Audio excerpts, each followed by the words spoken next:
Before watching, please press like to support me in producing more stories. This helps in spreading the video and reaching more people. Thank you for your support and enjoy watching.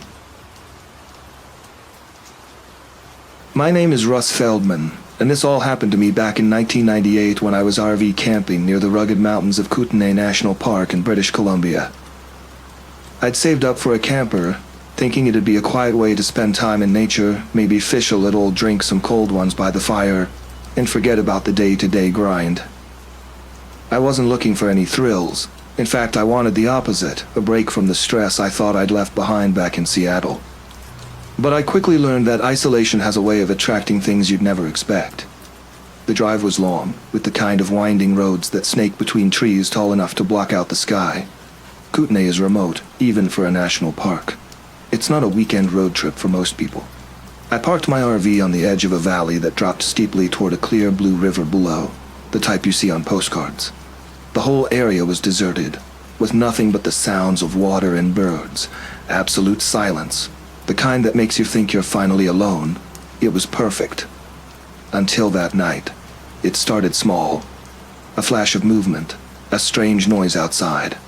Around 11 p.m., I heard what sounded like shuffling around my RV. It was faint, barely loud enough to reach me over the occasional gusts of wind. At first, I thought it was a stray animal, maybe a bear or a mountain goat curious about the smell of the sausages I'd cooked up earlier. But it didn't move off like an animal would. It just lingered, shifting here and there like it was trying to figure something out. I've camped enough times to know animals lose interest once they realize you don't have food out. So after another few minutes, I grabbed my flashlight. I told myself it was nothing. But as I flicked on the light and peered through the window, I caught sight of something, just the faintest outline of a figure, ducking down and slipping behind the trees. It was fast, like a flicker, but unmistakably human. My first thought? Maybe some hiker had lost their way, but the nearest trailhead was a good mile and a half out. Besides, who'd be hiking this late? I kept the flashlight on, shining it out at random to make it clear I was awake and aware. I laughed it off, cracked open a beer, and told myself I was overthinking it. People don't just lurk around your campsite, right? I mean, this was Canada, the friendliest place on earth. But the unease wouldn't leave, and after an hour of listening to the sounds outside, I climbed into the RV and locked the door, feeling a little silly but safer for it. Around 2 a.m., I heard something tapping on the window, light taps like someone was testing it, figuring out if they could get inside. I froze. It was clear, deliberate, like the person knew exactly what they were doing. I didn't move, just held my breath and stayed as quiet as I could. After a few minutes, the tapping stopped, and I finally exhaled, thinking maybe it was over. But as I leaned closer, I heard it again, a scratch this time, like a knife or a sharp tool dragging along the metal siding of my RV. I was armed with a little pocket knife, and I felt ridiculous holding it as I crouched by the window, peeking out. Nothing was visible, just darkness and shadows. I considered calling for help, but there was no signal. There wasn't even a ranger station close by. Just me, alone, in a tin box in the middle of the forest with God knows who out there. The scratching moved to the door. I could see the handle moving ever so slightly, like whoever was out there was testing it, seeing how much it would take to push open. I gripped my knife tighter, waiting, thinking if they came in I'd at least have a shot at surprising them. Then, silence. The scratching, the shifting, all of it just stopped. A part of me thought maybe they'd moved on, but I couldn't shake the feeling that they were just waiting for something, watching to see what I'd do. Minutes dragged into hours, and as dawn broke I could finally make out more than just shapes and shadows. There, on the side of the RV, were marks, scratches that cut through the paint and metal. They were too deliberate to be from an animal, long deep lines, as if someone had taken a knife and traced it slowly, with purpose. I had no choice. I couldn't stay. I decided I'd head out, find a gas station or a ranger, someone who could help. But as I turned the key in the ignition, the engine sputtered, coughed, and died. It wouldn't start. I tried again, panic rising in my throat, but it was useless. Someone had cut the fuel line. I was stranded. Now I knew they weren't here by accident. They'd planned this. I grabbed whatever I could. A hammer, my flashlight, the little pocket knife, and headed toward the river. There was a trail I'd noticed the day before that led to a ranger station about 6 miles out. If I kept moving, I could make it by midday. The forest was thick, and every step felt like I was walking through molasses. The silence pressed in on me, each crack of a twig or rustle of leaves sending my pulse racing. I heard it again, that shuffle, and I stopped dead in my tracks. I couldn't see anything, but I knew they were there, tracking me, waiting to strike. As I picked up the pace, I spotted something in the distance. A figure, broad-shouldered, dressed in dark clothing, standing on the trail, just waiting. He was holding a machete, letting it swing back and forth, the blade catching bits of sunlight through the trees. I ducked behind a tree, clutching my hammer, trying to stay as quiet as I could. He moved forward slowly, scanning the area, muttering to himself in a low voice. I could make out the words. Something about needing another one for the collection. I crept back, staying low, trying to circle around him and get off the trail. My plan was to get to higher ground and make my way back to the road somehow, even if it took all day. But as I moved, I must have stepped on something because his head snapped up, and he turned in my direction. I bolted. The chase was fast, but I didn't look back. I could hear him crashing through the brush behind me, grunting as he got closer. My lungs burned, but I forced myself forward, my legs pumping as I raced through the underbrush. I stumbled, hit the ground hard, and felt the hammer slip from my hand.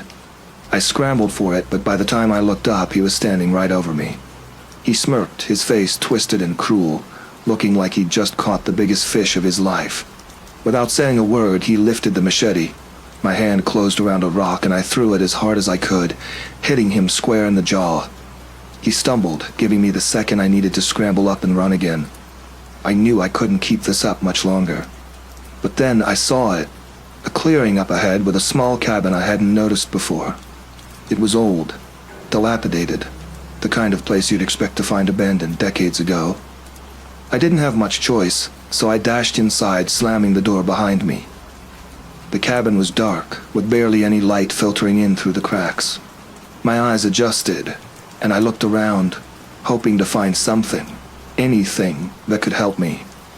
Then I noticed the walls. They were covered with photos. Polaroids of campers, hikers, people who had probably thought they were alone out here, just like I had. And there were marks on the floor, streaks of dried blood and patterns that showed signs of a struggle. I didn't have time to process any of it. I could hear him outside, his boots crunching on the gravel as he came closer. I looked around, spotted an old rifle leaning against the wall, and grabbed it.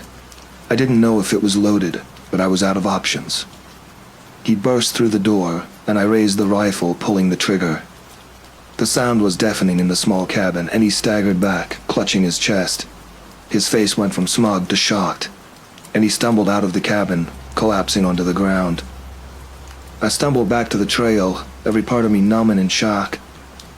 The hike back to the road was a blur, but eventually, I stumbled upon a couple of hikers who had a radio. They got help, and soon enough, park rangers were combing the area. They found him, lifeless, sprawled where he'd fallen, and in his pockets, they found IDs, wallets, bits and pieces of the people he'd hunted down. When they checked the cabin, they counted at least 20 different sets of belongings, some dating back years.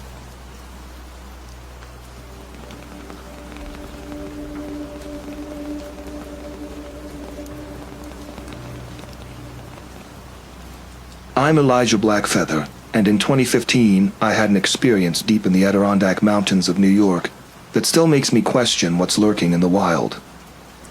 Growing up among the Mohawk people, I've always felt a strong connection to the land. My friends joke that I'm more comfortable in hiking boots than I am in regular shoes, and they're not wrong. I decided to take a solo trip into the Adirondacks to clear my head after a messy breakup. Nothing heals a bruised heart like fresh air and the smell of pine, right? I packed my gear, double-checked my supplies, and headed out early one Saturday morning. The forecast promised clear skies, and I was eager to leave the noise of civilization behind. The trail was less traveled, which suited me just fine. I enjoyed the solitude, the crunch of leaves underfoot, and the occasional chatter of squirrels that seemed to question my intrusion into their domain. Around midday, I stopped by a crystal-clear stream to refill my canteen and have a quick lunch. The water was icy cold, refreshing, and tasted cleaner than anything bottled. As I sat there munching on a granola bar, I noticed something odd. A silence that blanketed the area. The birds had stopped singing, and even the wind seemed to hold its breath. It was as if the forest was waiting for something. I shrugged it off, thinking maybe I was projecting my own feelings onto the environment. Pressing on, I came across an old campsite. It looked abandoned, but not in the usual way. The tent was shredded and camping gear was strewn about haphazardly. Pots and pans lay scattered, some with dents as if they'd been struck by something heavy. A chill ran down my spine, not from fear, but from the sudden drop in temperature. The afternoon sun was still shining, but the air felt unnaturally cold. Well, that's not exactly inviting, I muttered to myself. I considered turning back, but dismissed the idea. I'd come this far and my pride wouldn't let me retreat just because of an old wrecked campsite. Besides, I was curious. Maybe too curious for my own good. I approached the campsite cautiously, scanning the ground for any signs of recent activity. There were footprints, but they were erratic, as if whoever made them was running in panic. Among the scattered items, I found a journal half buried under leaves. It was damp but still legible. Flipping through the pages, I realized it belonged to someone named Thomas. His last entry mentioned strange noises at night and shadows that didn't seem to belong. Great, just what I need. A haunted forest, I joked, trying to lighten the mood. But unease was settling in, and I couldn't shake it off. Deciding it was best to move on, I pocketed the journal, intending to hand it over to the park authorities later. As I continued along the trail, the trees grew denser, and the canopy above thickened, allowing only specks of sunlight to pierce through. The air smelled different here, earthier, with a hint of something metallic. An hour passed, and I began to hear noises, twigs snapping, leaves rustling, not uncommon in the woods, but these sounds seemed deliberate, like footsteps matching my own. I stopped abruptly, and so did the noises. I started walking again, and the sounds resumed. It felt like a game of cat and mouse, but I wasn't keen on being the mouse. "Who's there?" I called out, trying to keep my voice steady. No reply, just silence.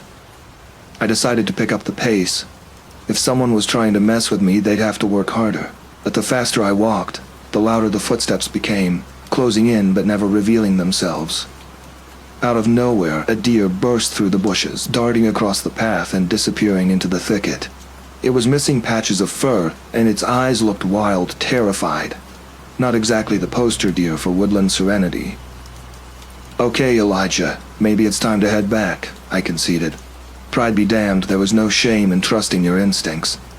As I turned around, I caught sight of something in my peripheral vision, a silhouette standing between the trees. It was tall, taller than any person I'd ever seen, with limbs that seemed too long for its body.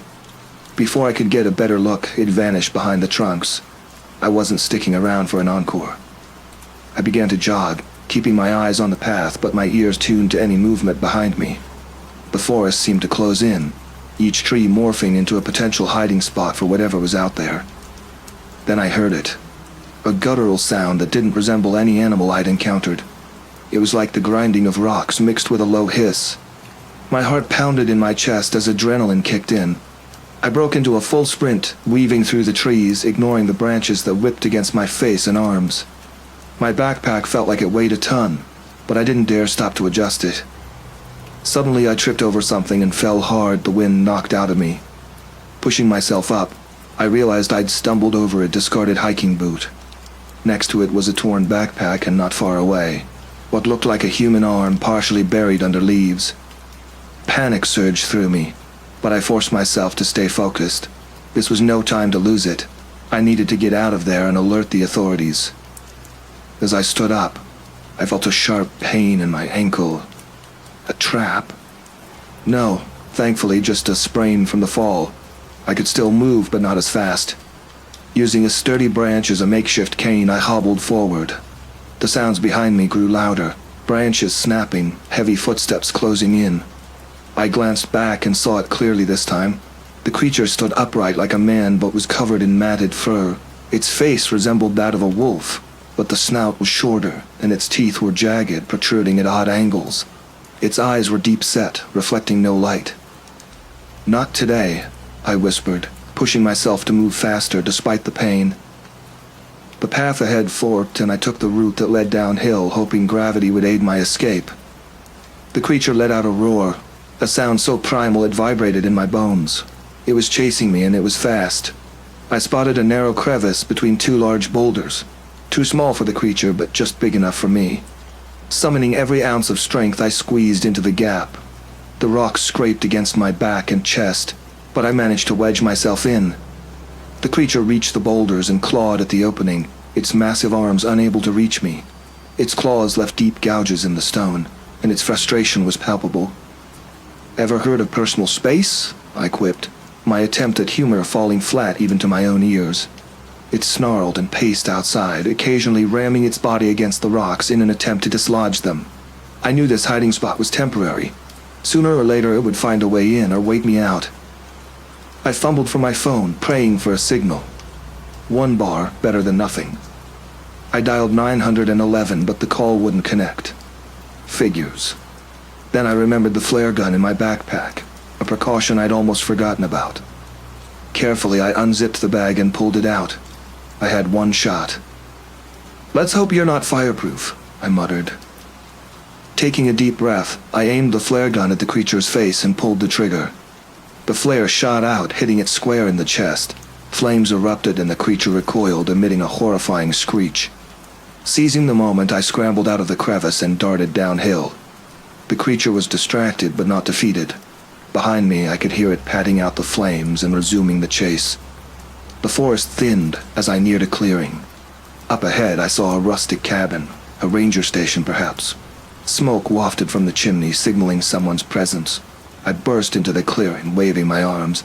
"Help, please!"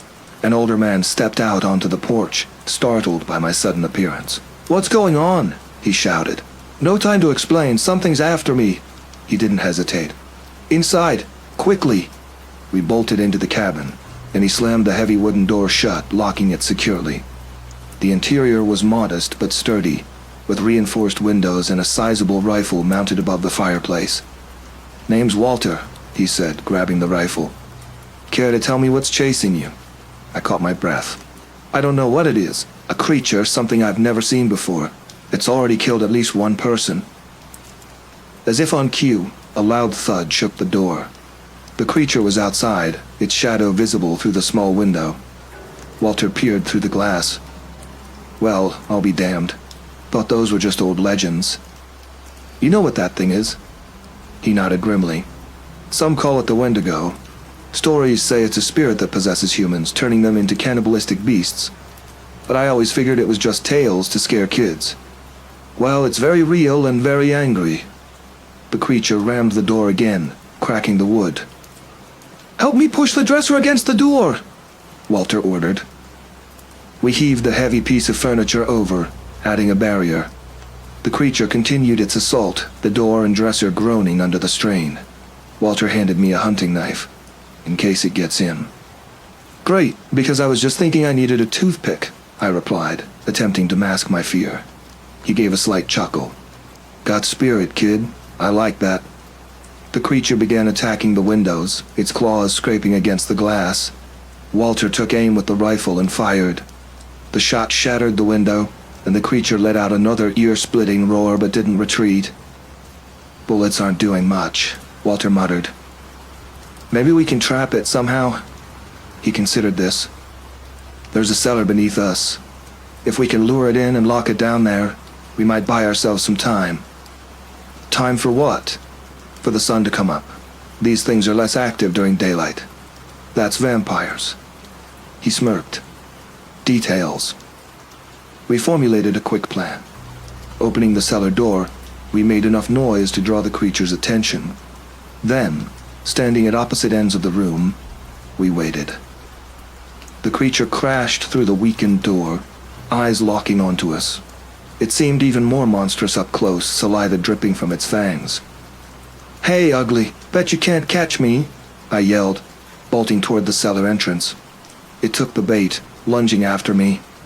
At the last second, I dodged to the side, and the creature stumbled forward into the dark abyss. Walter slammed the cellar door shut and secured it with a heavy iron bar.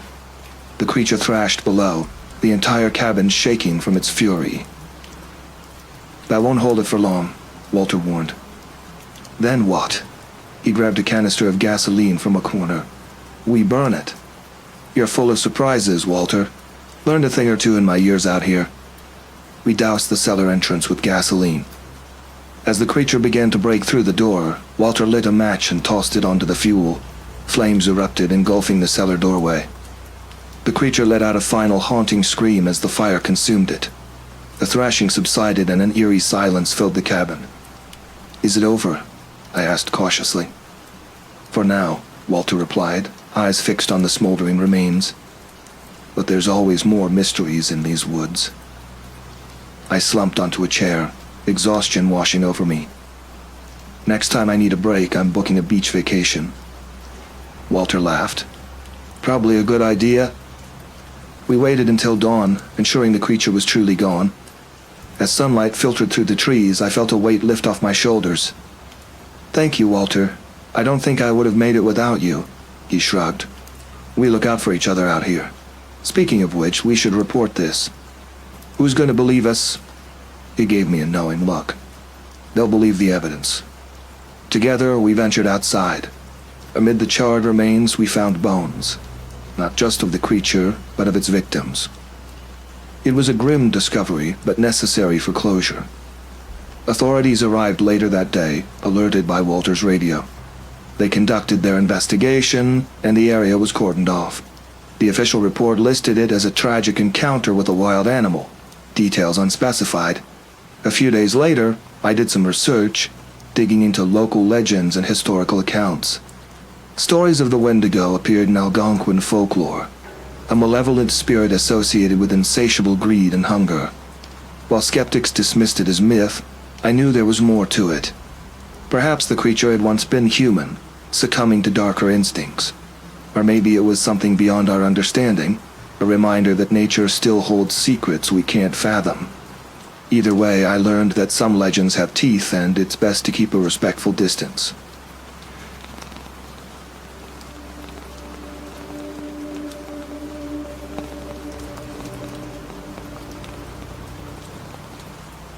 My name is Travis Elroy, and in 1993, in a remote stretch of South Dakota near the Badlands, I found out aliens are a lot less E.T. and a lot more Chainsaw Massacre. I just finished 2 weeks of unpaid leave fixing up my brother's busted car, a 1967 Impala that I suspect was held together by duct tape and my brother's prayers. This wasn't even my home, just a pit stop.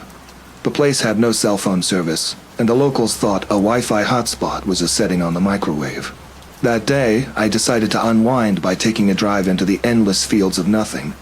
A single-lane highway snaked through the desolation, and I rolled down the window to let in the prairie air. At least here, the silence wasn't filled with the sound of my brother whining about engine parts. It was just me, the car, and a cassette of Tom Petty blasting through the worn speakers. Or so I thought.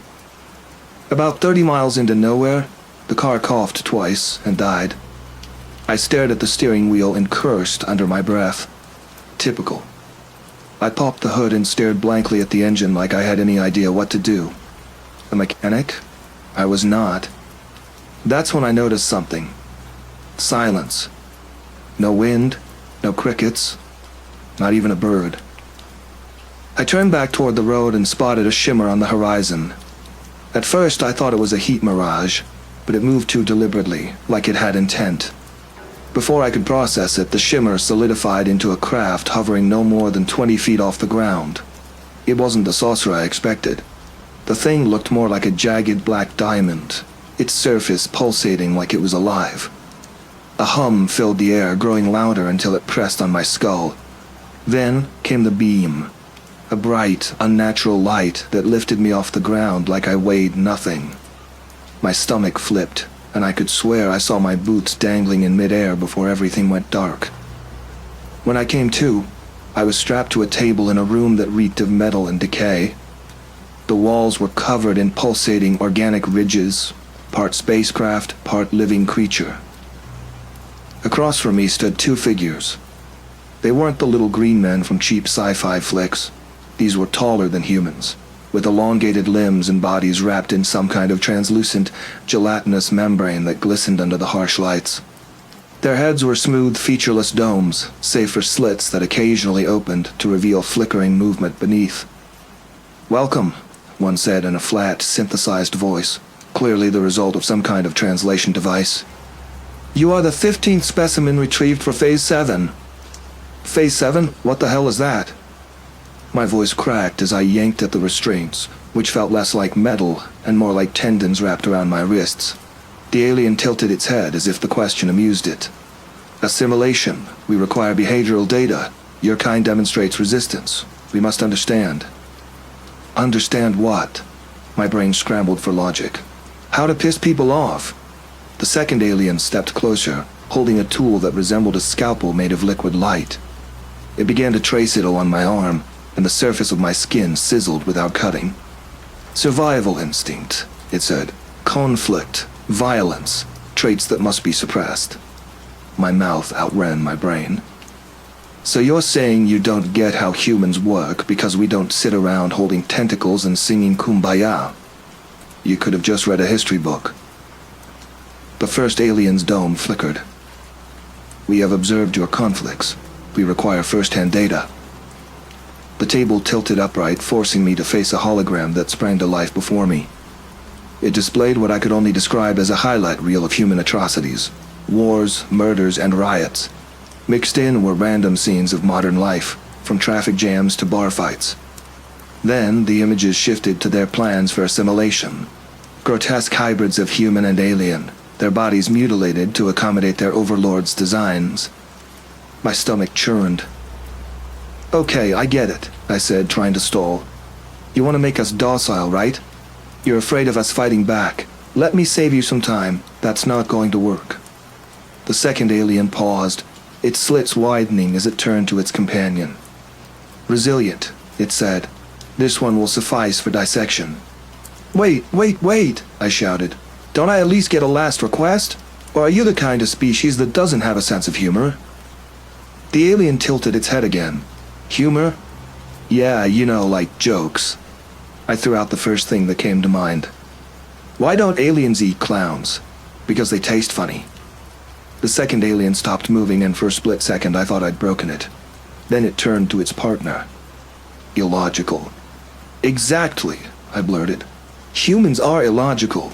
You're trying to map out instincts and emotions like they're equations. But guess what? We don't work that way." The aliens exchanged a series of clicks that the translator didn't bother to interpret. Then the restraints tightened, and the table began to descend toward a whirring device below. Panic surged through me. Thinking fast, I twisted my hand, forcing my wrist to pop in a direction it really wasn't supposed to go. Pain shot up my arm, but the tendon-like restraint loosened just enough. I yanked free and grabbed the nearest object, a shard of some alien material. It was sharp enough to slice through the other restraint, and I rolled off the table just as the whirring blade hissed past my head. The aliens moved faster than I expected, their limbs elongating as they lunged toward me. I slashed wildly with the shard, managing to sever part of the translucent membrane on one of them. It let out a sound somewhere between a screech and static feedback before recoiling. "Your resistance is futile," the first alien said, advancing. "Yeah, well, so's your customer service," I shot back, dodging its grasp and bolting for the only exit I could see, a pulsating doorway at the far end of the chamber. The ship's interior was a labyrinth of glowing corridors, but I didn't have time to think. Alarms blared and the hum of pursuing footsteps echoed behind me. I darted into a side chamber and stumbled upon what I can only describe as a grotesque trophy room. Human remains, mutilated and displayed in various states of dissection, lined the walls. My stomach lurched, but I forced myself to move. That's when I saw her, a woman still alive strapped to a similar table. Her wide, terrified eyes locked onto mine as she screamed through some kind of gag. Without thinking, I slashed her restraints and she collapsed into my arms. "Who? What?" she stammered. "Travis," I said quickly. "Long story. Let's focus on not dying." We sprinted down the corridor together, dodging beams of light that shot from unseen sources. One grazed my shoulder and the burn left a sickening smell. "Where the hell are we going?" she shouted. "Preferably Earth," I snapped back. We rounded a corner and found ourselves in what looked like a control room. Panels of shifting lights covered the walls, and a massive window overlooked the planet below. I didn't have a clue how to operate alien technology, but I wasn't about to let that stop me. "Can you fly this thing?" she asked. "Lady, I can barely fly a kite." I grabbed what looked like a lever and yanked. The ship shuddered violently, and the hum of the engine changed pitch. The aliens burst into the room, their elongated limbs scraping against the walls as they advanced. One of them aimed a weapon, a sleek, tubular device that didn't look like it was meant for hugs. I grabbed the woman and dove behind the console as a beam of light exploded above us. Desperation kicked in. I slammed my fist against every button and lever I could find. The ship lurched again, and the window filled with the fiery glow of Earth's atmosphere.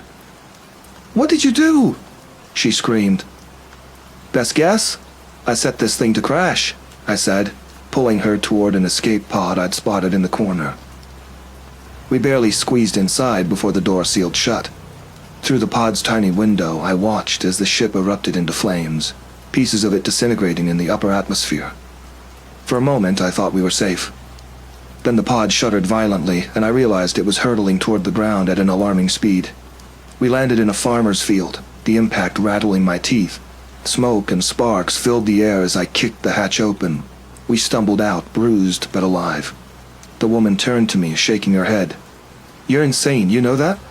"Yeah," I said, looking up at the sky. "But it worked." Later, when the authorities came, I told them everything. The field was littered with wreckage, proof enough for them to believe I wasn't just another lunatic with a UFO story. But the remains of the aliens were the real kicker. Half melted, their translucent forms were scattered among the debris, a grotesque testament to their experiments. Turns out they were part of an expedition from a dying planet called Vrixar. Their goal? Harvest humanity's instincts to engineer their survival. Guess they underestimated just how stubborn we can be. As for me, I walked away with a busted shoulder, a newfound appreciation for duct tape, and the nagging feeling that I'd be keeping my windows shut for a while.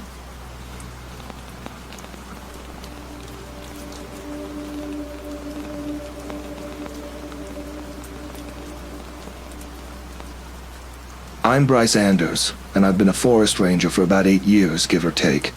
This all happened in 2003, which feels like a lifetime ago.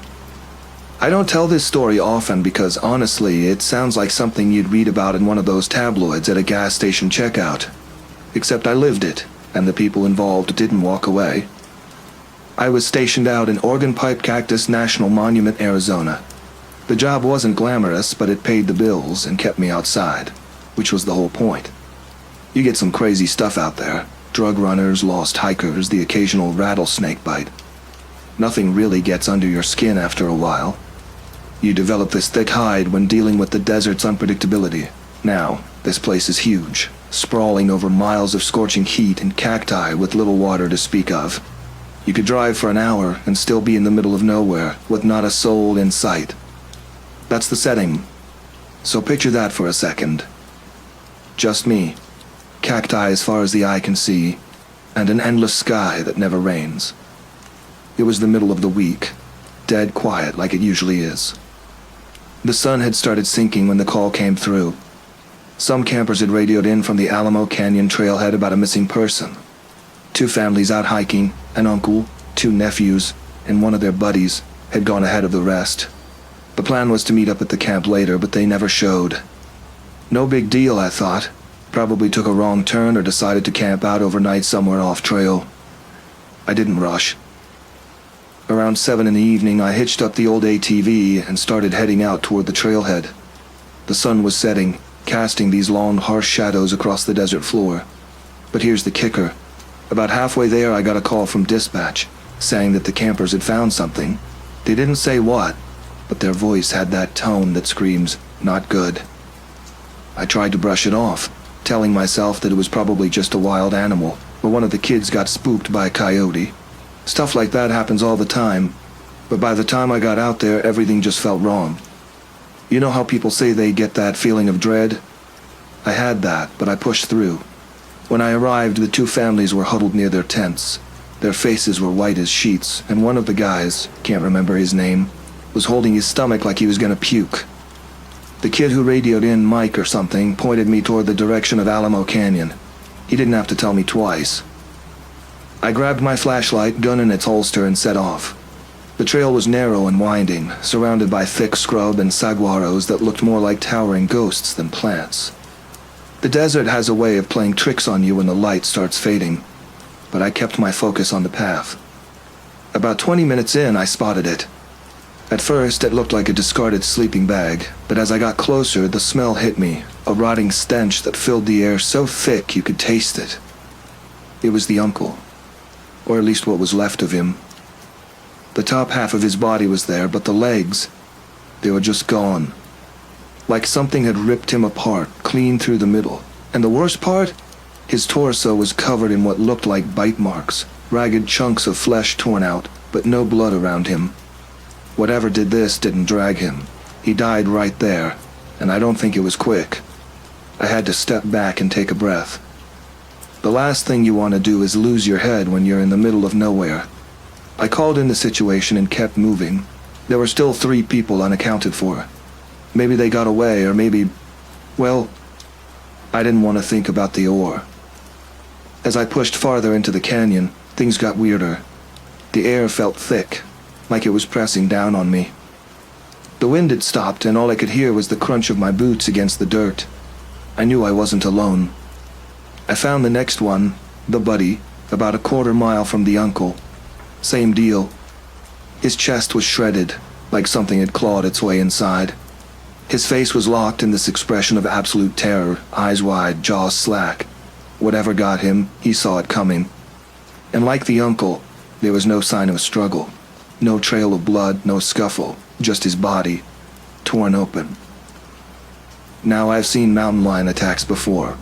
Hell, I've even seen coyotes tear apart a deer carcass, but this was something different. The bites were too large, too savage, but not in a way that made sense. They weren't feeding. This was something else. Something deliberate. At this point, I was starting to question my sanity. I mean, what could do this? Not an animal, not anything I knew of. But that didn't matter. I still had 2 kids out there, and I wasn't about to let them end up like the others. I kept moving, even though every instinct was telling me to turn back. The canyon walls loomed higher the deeper I went, and the sky was starting to darken to an inky black. It was at this point I found tracks. Not human, though. Something bigger. They reminded me of a bear's paw print, but more elongated. And there were too many claws. Way too many. Then I heard it. Not a growl, not a roar. Just this low, heavy breathing, like it was watching me. I froze, hand on my gun, scanning the darkness with my flashlight. Nothing. But the breathing didn't stop. It seemed to be coming from all around me, like the canyon itself was alive and closing in. I found the first nephew near a small rock outcrop. His body had been mangled, limbs twisted at impossible angles, his skull crushed in. I couldn't look for more than a second before I had to move. I had to keep going no matter what, because if I didn't, that last kid, he wasn't going to make it. I called out, my voice barely carrying in the oppressive silence. And then finally a response. Faint, but there. A whimper, somewhere up ahead. I pushed through the scrub, heart pounding in my ears. The last nephew was curled up in a crevice, his face streaked with tears. He was shaking so bad I thought he'd pass out right there. He managed to say one thing before collapsing. It wasn't human. I didn't need him to explain. We weren't alone. I turned, gun drawn, and that's when I saw it. Standing on the ridge above us, silhouetted by the fading moonlight. It wasn't a bear, that much I know. It stood on 2 legs, its back hunched, covered in what looked like dark matted fur. But its arms were too long, its hands too human-like, and it was staring right at us. Those dark pits where its eyes should have been bore into me, unblinking. I didn't wait. I grabbed the kid and ran. I've never moved so fast in my life, and even then I could feel it chasing us. Not running, just moving, closing the distance without ever picking up speed. I didn't turn around, but I could feel it getting closer, the weight of its presence like a shadow over us. We burst out of the canyon and back to the trailhead where the families were waiting. No one asked questions, and I didn't give answers. I threw the kid into the truck and we tore out of there. The official report says that the uncle and his friend were killed by an animal attack. That's what I put down. Nobody's asking questions about what kind of animal could rip apart two grown men and a teenager, though. But here's the thing. I don't care what people think they know. I don't care what the report says. I know what I saw, and that thing is still out there. You won't catch me going back into Alamo Canyon anytime soon. And if you're ever in Organ Pipe, do yourself a favor. Stick to the marked trails. It's not the heat that'll kill you.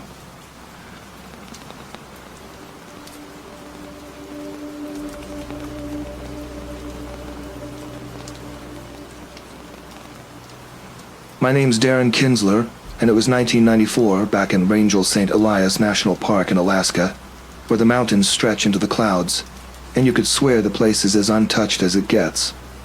Now most folks say I don't have the sense to avoid trouble, but I've been out here too long to get spooked by a dark sky or snapping twig.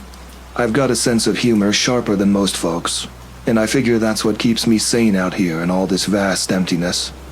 I'd been called in to lead a search and rescue for two hikers who were reported missing 2 days ago. From what I'd gathered, they were supposed to be seasoned trekkers from Fairbanks, experienced enough not to wander too far off the trails. Funny thing, though, everyone's experienced until they're not. I met up with another officer named Rusty Collier, who'd driven up from Anchorage for the case. Rusty's the kind of guy who could joke about falling off a cliff and not lose a wink of sleep. So when he gave me a half grin and slapped my shoulder, I figured we'd be just fine. The first day was more routine than thrilling. We were scouring the lower trails, calling out and listening for anything besides our own voices echoing back at us. There was nothing out of the ordinary. The quiet was as thick as the clouds, and the only thing breaking it was the occasional crackle of my radio. Around dusk, we decided to make camp near a small, rocky clearing with a view over a river below. Rusty went to gather firewood while I set up camp. I watched the sky shift to a bruised purple, thinking maybe I'd been out here long enough to start waxing poetic about sunsets. That was when the first odd thing happened. I looked up, and there, across the clearing, was something I could barely make sense of. It looked like a wolf, but not exactly. The thing was massive, far bigger than any wolf I'd ever come across in these parts, with long, wiry fur that seemed to shift colors in the dimming light, almost blending with the shadows around it. It stood perfectly still, its body hunched low as if sizing me up. "Rusty, you seeing this?" I muttered out loud, but there was no response. Rusty was off somewhere, oblivious, and I didn't want to call out too loud in case I spooked whatever it was. Then it moved, not with the usual grace of an animal in its element, but in an almost jerky, mechanical way, like it was imitating the gait of a wolf without quite nailing it. I took a step back, nearly tripping over my pack. My mind raced through everything I knew about the animals out here. Nothing fit this creature's description, not in any manual or ranger briefing I'd read. Then Rusty finally returned, oblivious and holding an armful of firewood. He dropped it when he saw my expression.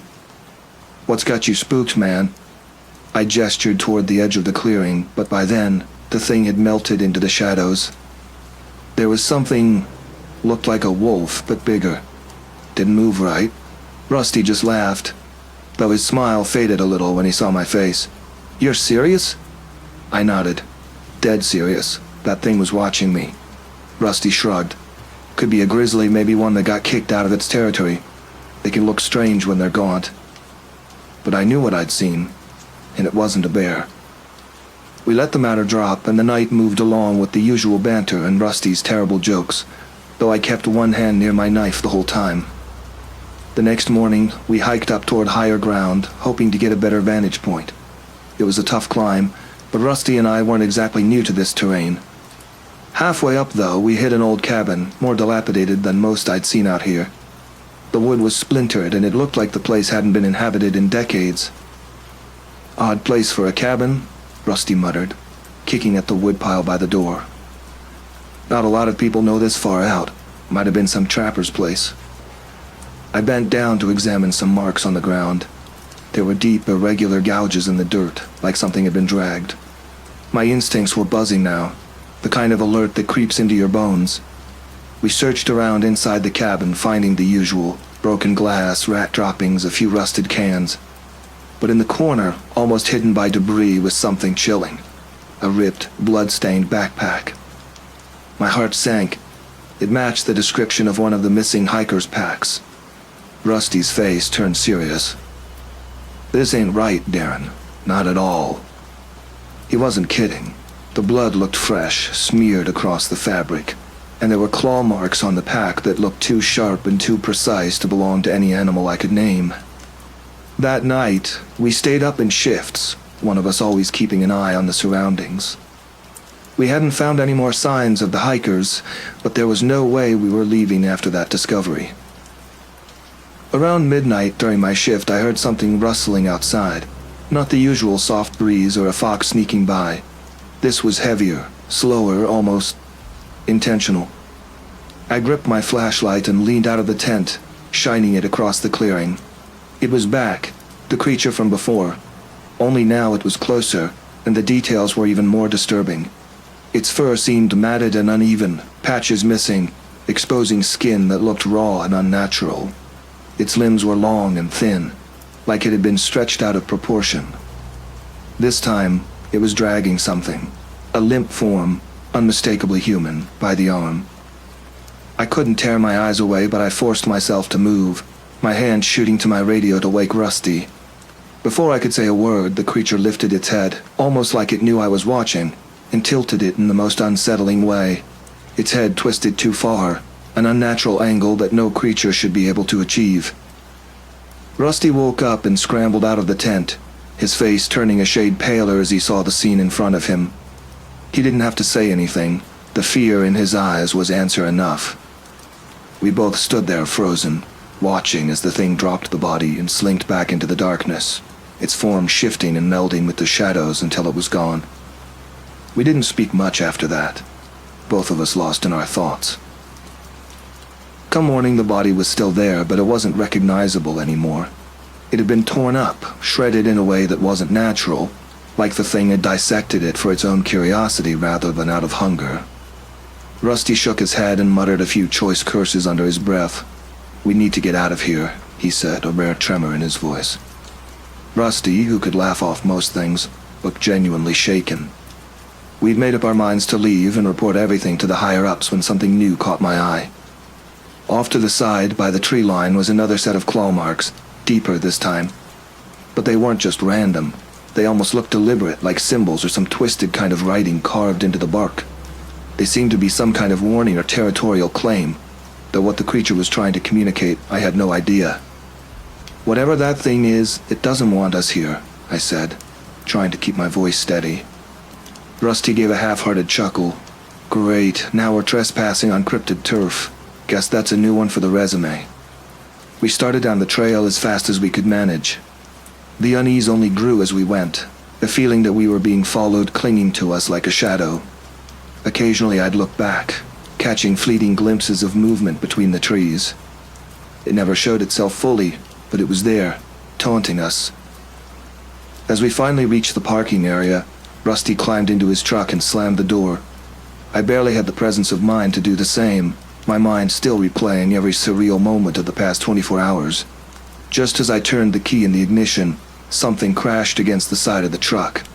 Rusty yelped, and I looked over to see that clawed hand, or what passed for one, smearing blood across the window. It was as if the creature was marking us, leaving one final grotesque reminder of its presence.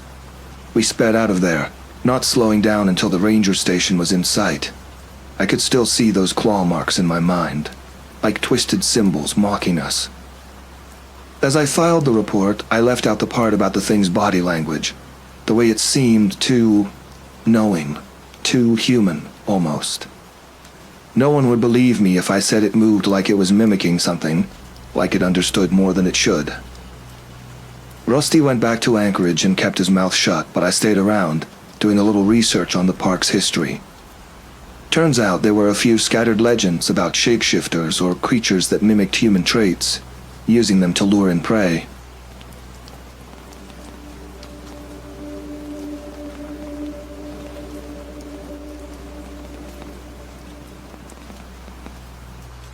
I've been working as a ranger for about 7 years now, and I can say with confidence that there's not much that surprises me anymore. It's 2001, and I'm stationed out in Rangel St. Elias National Park in Alaska, with 13.2 million acres of wilderness.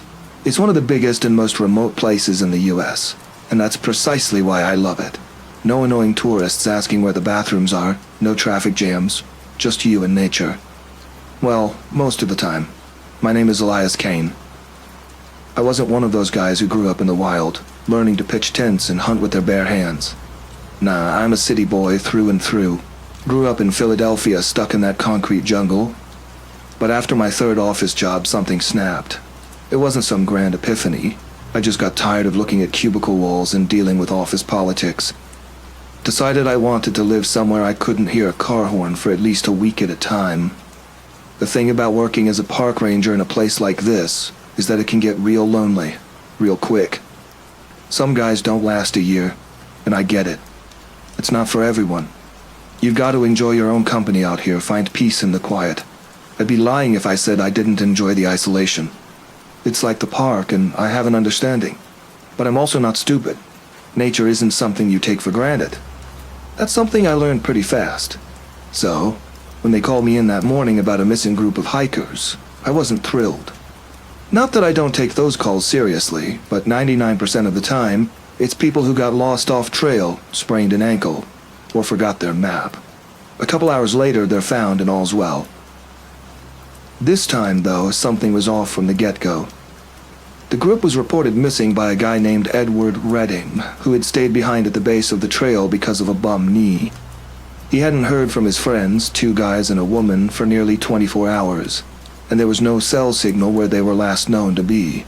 He said they were experienced hikers, which is always a bad sign when something goes wrong. It means they didn't just get lost by accident. The trail they took wasn't too far from the Nebesna River, about 12 miles into the wilderness, and it led into one of the more remote regions of the park, where even we don't patrol too often. That's where it got strange. Redding said the 3 had planned to veer off the main trail after a few miles and head toward a place called Eagle's Cradle. It's not on any official maps, but locals know about it. An old rocky gorge with cliffs that seem to shoot up from the ground out of nowhere. It's remote, dangerous, and not exactly welcoming.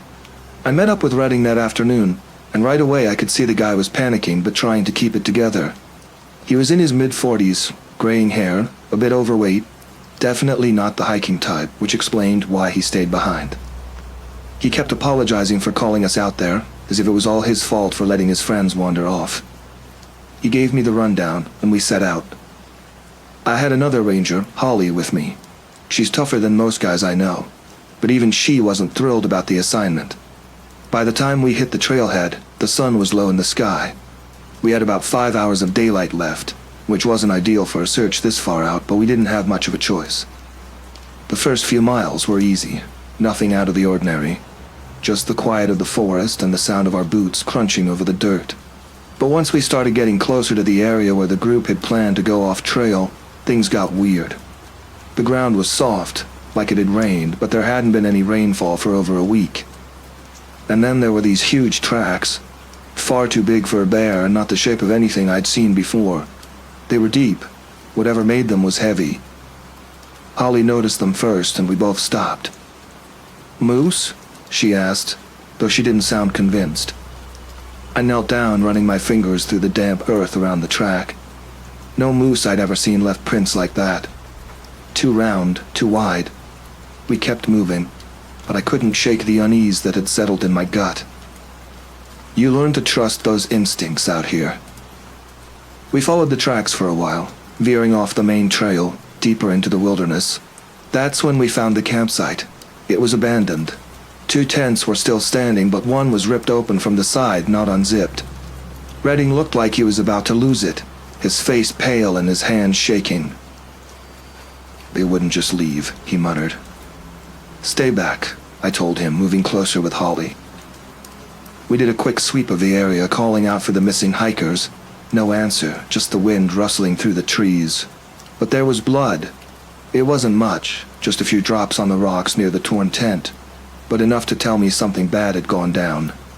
Holly radioed it in, but we were too far out for anyone to reach us anytime soon. We had no choice but to keep looking. The tracks, those same massive heavy prints, led away from the campsite, heading toward the gorge. By now, Redding was insisting we turn back, but this was way over our heads. But there was no way I was leaving without at least trying to find those people. We kept moving, the tension between us so thick you could have cut it with a knife. The forest grew denser, darker, the trees towering above us like silent sentinels. I tried to keep my head clear, but every step closer to the gorge made my pulse quicken. I didn't like it, not one bit. It wasn't long before we started hearing the sounds. At first it was distant, like rocks tumbling down a slope. But then, as we got closer, it changed. Low rhythmic thudding, like something big was moving in the distance. Holly stopped dead in her tracks, her eyes wide.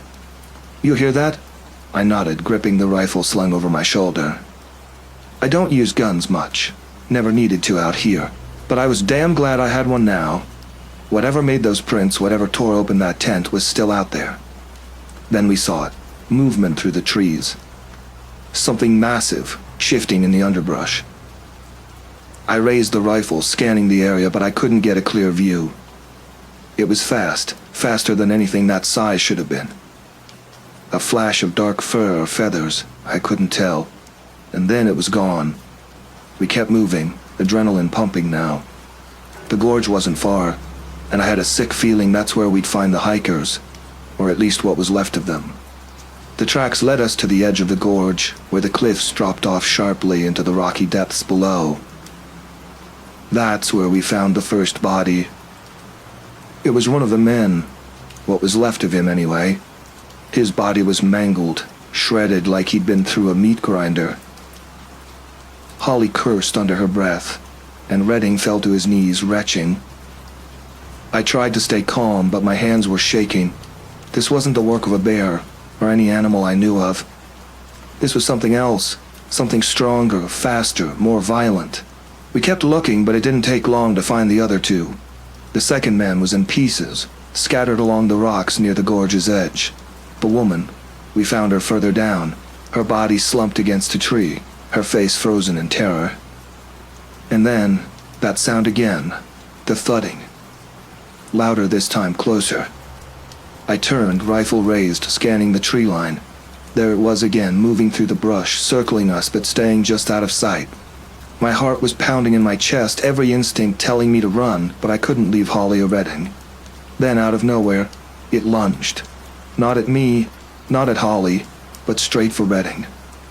The thing was massive, some twisted amalgamation of fur, muscle, and claws like nothing I'd ever seen.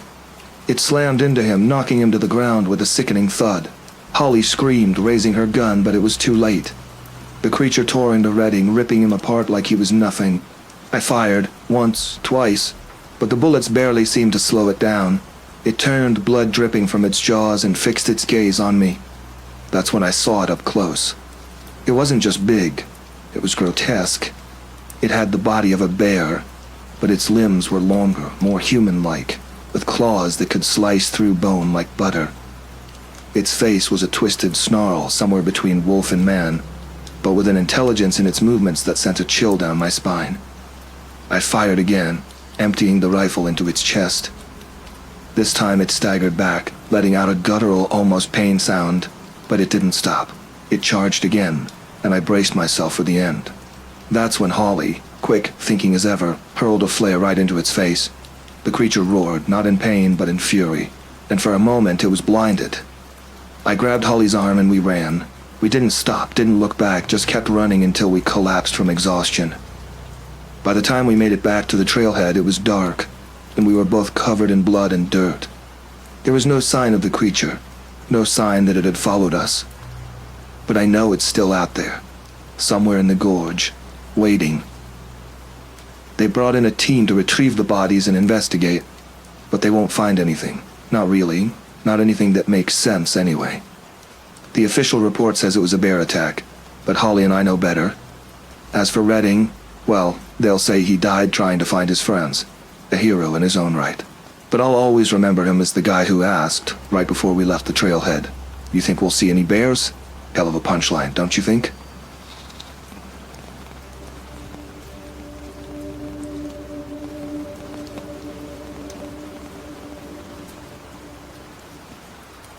I remember the first time I walked into the Blue Ridge Mountains in North Carolina. It was 2001, a year that feels like a lifetime ago. I had just gone through a nasty divorce and, well, let's just say I wasn't winning any Father of the Year awards. My name's Doug Tanner, but people around here just call me Tanner. After the split, I figured I'd trade in my city life for some fresh air and a simpler existence.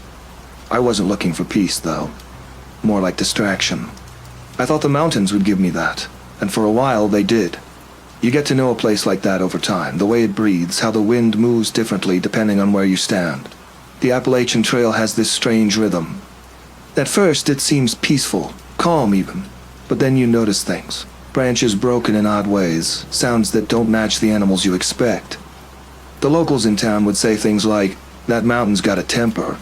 I figured they were just selling that backwoods mystique to tourists.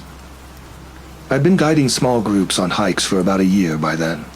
Business was steady, nothing too wild. Mostly families or retirees looking for some nature without breaking a sweat. On the day everything went sideways, I had a solo client, a photographer named Peter Covey. He was one of those intense types, all serious eyes and hardly any small talk. He'd come from Asheville looking for shots of old-growth forests, and we'd been planning to hit a part of the trail that was a bit more secluded. Peter liked quiet. I could respect that. We started early. Peter had his camera slung around his neck like it was another limb, and every so often he'd stop and frame a shot. He never said a word about it. I would just stand there waiting until he was done before moving on. I remember cracking a joke about him being able to sell those pictures as authentic rugged wilderness, and how people would pay good money for it.